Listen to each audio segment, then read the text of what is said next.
यो दुईजनाले यो आलु लिएर आएर खानुको लागि यो जोय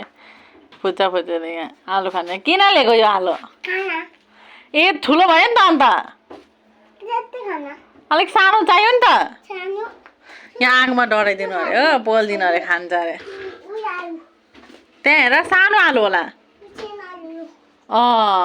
अझै एउटा होइन आलु निकालेको नै आलु खान्छ तिमी पनि अक्को हेर न अक्को अर्को सानो हेर न त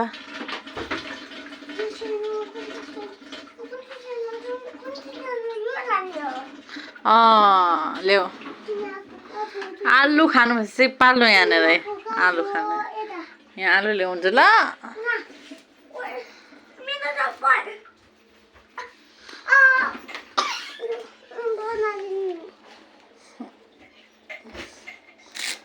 अन्त